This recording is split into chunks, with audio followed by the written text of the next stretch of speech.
Welcome or welcome back to my channel. It is your girl Brandy and I'm back with another video, and it is officially you guys' favorite season of the year. I say y'all because y'all know I hate the summer. It's cute, but it's hot, okay? And I don't like to be outside in the summer if I don't have to.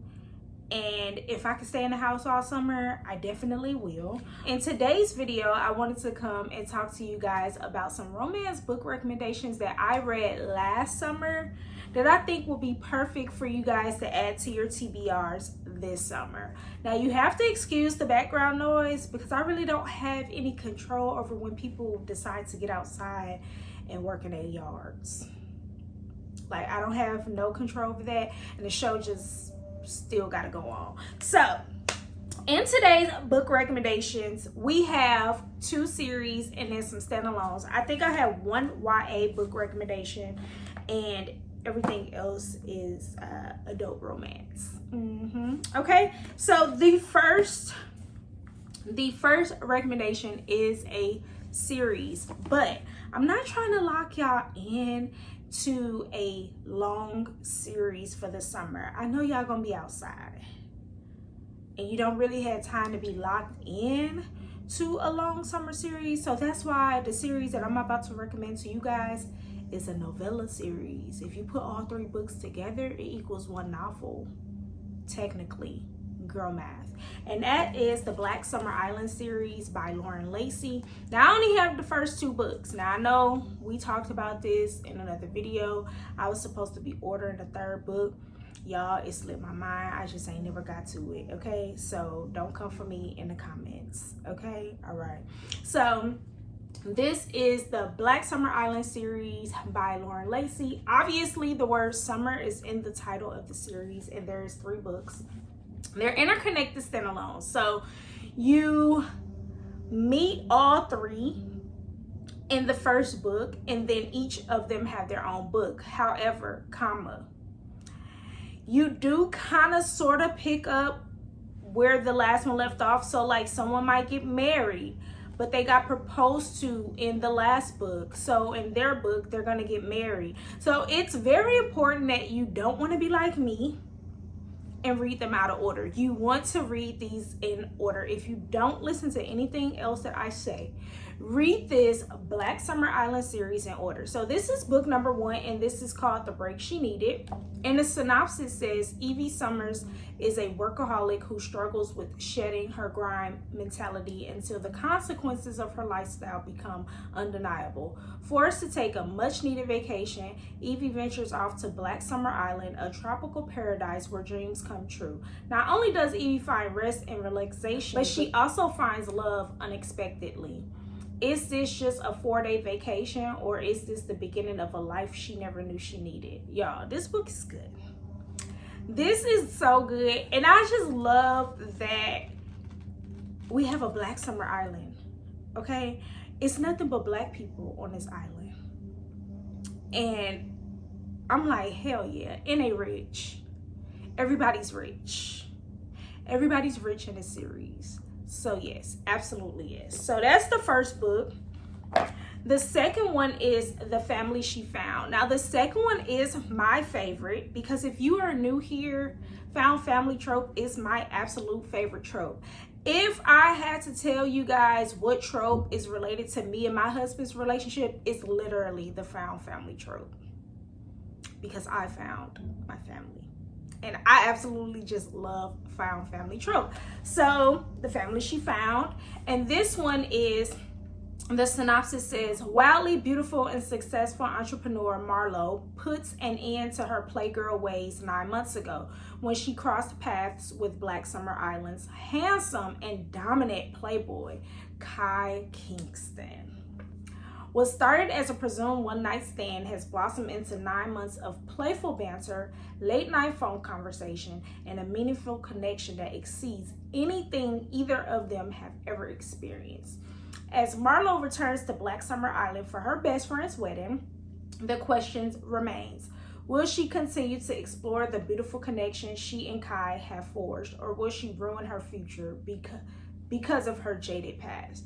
Y'all, this one was my favorite, mostly because of the found family trope, and I just loved how this female main character evolved. And I'm just leave it there.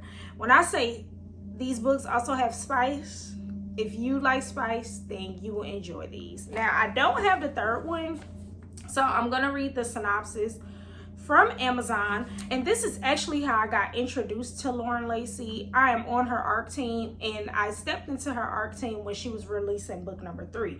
So I had got book number 3 not knowing that it was a series, so then I had to go back and read the other 2. So the book number 3 is called The Forever She Deserves. It's Vivian St. Clair grew up in a world of high expectations shaped by her wealthy conservative family. Despite this, her rebellious spirit led her to marry young. 4 years after her husband's passing, Vivian believes her best days are behind her, but her best friends disagree. Now, I don't want to continue to read this synopsis because it does spoil what happens in the previous book, but this one, Vivian is the more mature friend out of the group. She's the oldest. She got married young, and yeah. And this book is really, really good. She's kind of like the mama bear out of the group, and I really, really loved Vivian. I think book number 3 is another favorite. Like, if I had to put this series in order, it'd be book number 2,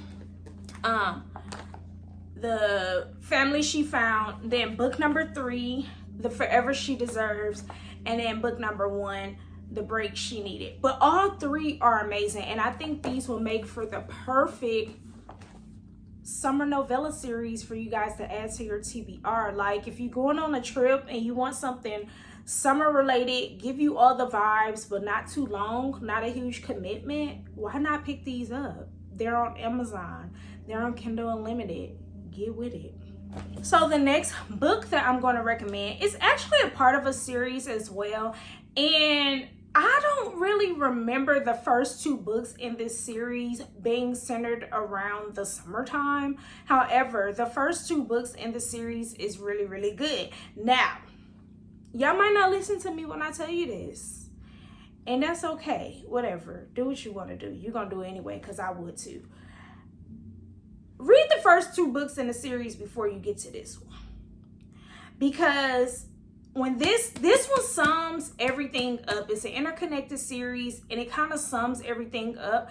And personally, I feel like the things that happen to the characters in this book, like, it will be like, oh, okay, when you read it, if you hadn't read book number 1 and number 2, but then it'll be like, hell yeah, if you read book number 1 and number 2, because you would then understand that what happened to some of these characters, they deserve that.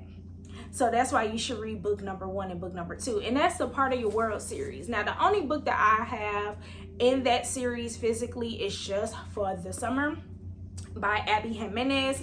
And I purchased this book not realizing this book was a part of a series. Once I realized it was a part of the series, I just shelved it. And then I had Kindle Unlimited, so then I went and read Yours Truly first, and then I read Part of Your World second. So those 2, I feel like you can read out of order, because it's first Part of Your World, the blue book, Yours Truly, the red book, then Just for the Summer, the orange book. I feel like the first 2, it really don't matter what order you read them in, even though the characters interchange, so you do hear about the characters. But for me personally, I think you should save this one for last. That's just me though. So the synopsis for this one says, when it comes to love, Emma is cursed. Every guy she dates finds his true love after they break up, but it turns out she's not the only one affected with this condition. His name is Justin, and his Reddit thread about being love's good luck charm has gone viral. Now, the 2 have come up with a plan. If they date each other, their curses will cancel out, and they'll go out to find their soulmate. Only Justin wasn't supposed to be unbelievably cute and hilarious. But when Emma's toxic mother shows up and Justin has to assume guardianship of his 3 siblings, they're suddenly navigating a lot more than they expected, including catching real feelings. And I'm gonna start right there. Y'all, this book was so good. Abby Jimenez does really, really good with writing her novels. We get real life issues. We get real life characters. They have real jobs. One thing I love about Abby Jimenez is I know I'm reading a fictional novel, but the story sounds real. And I am the type of reader, especially with romance, where I need something realistic. I don't want you telling me that this man did some off the wall type stuff and it don't even really truly make sense. Like, I want to be in Delulu land, but I don't want to be that Delulu, sis. Like, give me just some realistic stuff that I can truly relate to. I'm not a billionaire, so I don't really fool with billionaire romance because I'm not. Other than the Black Summer Island series, that one was really, really good. I liked it because it was Black representation. But Abby does really, really good with just giving us realistic love stories. And really, in the summertime, that's all I really need is something realistic. It's already hot. I don't want to be hot in Delulu. I just don't. Like, I'm be irritated. I'm be irritated. I want to go in the house and yeah. But this book was so good. I think Justin is the perfect male main character in this entire trilogy. Although, in Part of Your World, the male main character reminds me of my husband. And I absolutely adored that one. But when we're talking about summer romance, Justin did the thing, okay? If he said he would, he will do it. He did. I don't even want to spoil it for y'all. Like, if you read the book, y'all know what Justin did for that girl. If my man, I'm going to tell my man he need to do that. Y'all know what Justin did for that girl. Y'all know what Justin did for that girl. And that was just the sweetest. But yes, this is the perfect read. Now, this is a thickie. So, I mean, if you don't want to really listen to me and you want to just skip to this one, that's fine. Do what you want to do. This is a 400-page book. So, if you want to get locked in with a series over the summer, then lock in with this series. But I wouldn't say take this on a trip for a quick summer feel read. I would just say add this to your summer TBR so that you could get it done by the end of summer. When I say the end of summer, I mean September, not y'all's August in the summer. I'm talking about the real one, September. So yeah, add this to y'all's TBR. And because it's the month of June, I think it is the perfect time to read 7 Days in June. Like, I read it last June. Why wouldn't you read it in June? I mean, it's June in the title. I feel like you should just read it. By the time this video come out, you got a few more days to just knock it out. It's not that thick.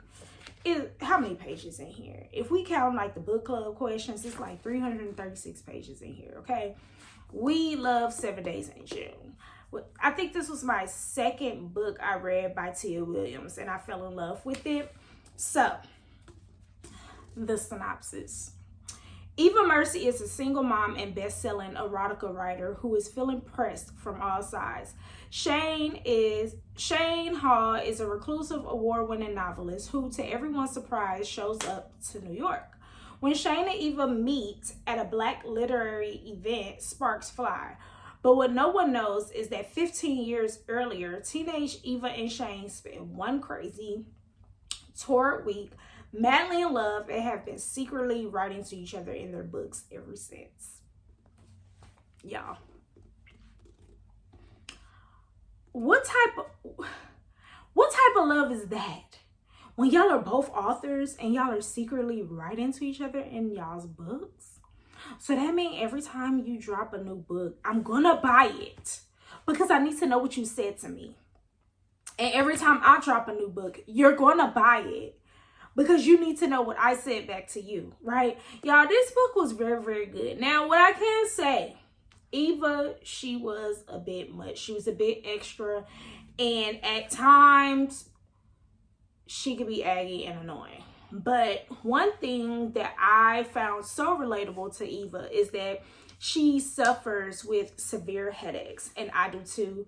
And hers are so severe that sometimes she just be down and out where like she can't really do stuff. So I really felt sorry for her when she was just going through those moments, because I can totally relate, which is another reason why I don't really like the summer, because when the sun is out, it makes these headaches hurt even worse. But yeah, this book was so freaking good. I remember it was a specific scene, not a scene, but it was a chapter where they had went to like this spa, and the spa was different, okay? It was very different, and I ate that whole little chapter or two up because the spa, it was different. So yeah, add this to your TBR. If you already read it, let me know down in the comments, how did you feel about this book? I know this one was like a book talk. Everybody was talking about this book for a long time. By the time I hit the book community scene, like the talk was starting to die down, but it was just out there just a little bit. So let me know if you read this and how you felt about this without any spoilers in the comments. Now, if you want a messy good time, but still summer related, or give you that like paradise vacation vibes, then you need to read Only for the Weak by Natasha Bishop, okay? Now this is the original indie published cover, okay? I'm not sure if I want the traditionally published cover yet. If I run up on it, stumble across it, I may get it, but I still love this one. To me, this one, I don't know, it's just more authentic to who the character is. I don't find the new one so authentic. Okay, so let me give y'all the synopsis. A toast from the maid of honor, Janelle Cross. Hi everyone, thank you for being here. Some of you may know me as a sister of the bride. Some of you may know me as the ex-girlfriend of the groom. But I'm willing to bet none of you know me as the woman secretly sleeping with the best man. I am. I know, I'm just as surprised as you. It was only supposed to be for the week, but every kiss, adventure, stolen moment with Rome Martin feels like it could last forever. Oh well, what happens in Tulum stays in Tulum, right? Y'all. Rome, if you hadn't read this book, I know you guys heard about our book boyfriend, Rome. I know y'all did. Rome did not play about her. He stood up to her family for her, and like he seen her. You know how people just see you? Like, you know how people can just peep your actions and know what to do according to your actions? You know how you don't have to say something to somebody, but they could just pick up on your energy and know what you need just based off your energy? That was wrong. That was wrong. He was able to, like, he was one of those guys that just sat in the cut, observed, and then made moves based off his observations. And we all love that, okay? I think this is perfect because obviously they are on vacation. Look at that. It gives nothing but summer vibes. Where y'all going this summer? Y'all going to Jamaica? Y'all going to the Bahamas? Where y'all going this summer? Take this book with y'all. It is not long at all. It's literally 218 pages. Literally. I feel like start this in the airport on your way there, and you should be wrapping it up in the airport on your way back. Add this to your summer TBR. If you're anything like me, you love a good little YA romance. Like, YA romance is just so super cute. We like to read those when we're just in a mood to read something so super cute, so super sweet, but not no smut. Like, we just don't be in a mood for the smut. We just want a cute little romance story that's just gonna put us in the, give us the vibes, okay? And for that, I think this could be Forever is perfect for that by Ebony Liddell. This book was just so freaking cute. It's a fateful encounter at a tattoo shop leads to a magical cherry blossom filled first date. But when Daisha and Raha don't exchange numbers, they have to rely on fate to find each other again. As they fall deeply over the course of a summer, first apart, then together, will they be brave enough to admit to each other and their families that this love could be forever? Y'all, this book just released like a month or so ago, and it was just the perfect book. These two characters they just met over summer break because they're getting ready to start college, and so they decided to take like some summer courses, or not even summer courses. I think it was like a summer program to kind of get freshmen adjusted to college life before everybody comes on campus in fall. And so yeah, that's all I'm gonna give y'all because I don't want to spoil it. But look at this cover. The florals, so super cute. This story is so sweet. It's literally gonna give you guys all the feels. I have not seen a bad review for this book yet. And I'm saying yet, and really, I don't think there's ever going to be one. Like, you really just have to be a romance hater to decide that this book wasn't good, or a YA hater, because you could very well be like, this was cheesy. Obviously, it was YA, so what you thought you was going to get, sis. But yeah, add this to your summer TBR. I feel like this one is one. How many pages is in here? Like 370? Yes. Like 372 pages in this book, and I feel like this one would be a good one to just add to your TBR. Not sure if I would recommend to take this on like a vacation because the book is white and you don't want to get it dirty. Like, even without the cover is white. I think this is just one that you want to read over the summer in the house, at the coffee shop, at the park, where you could kind of keep the book clean. I wouldn't travel with this one because it's white and we want to keep it white and cute. Okay, so this wraps up my summer romance book recommendation video. If you read any of these, let me know down in the comments which one of these were your favorite. If you plan to read any of these, let me know which ones, and make sure you like, comment, and subscribe. If you gotten to the end of this video, post this emoji for good vibes and summertime because this is y'all's favorite season. And pray for your girl as I get through the end of October in this heat. Like, comment, and subscribe, and until next time, ta-ta.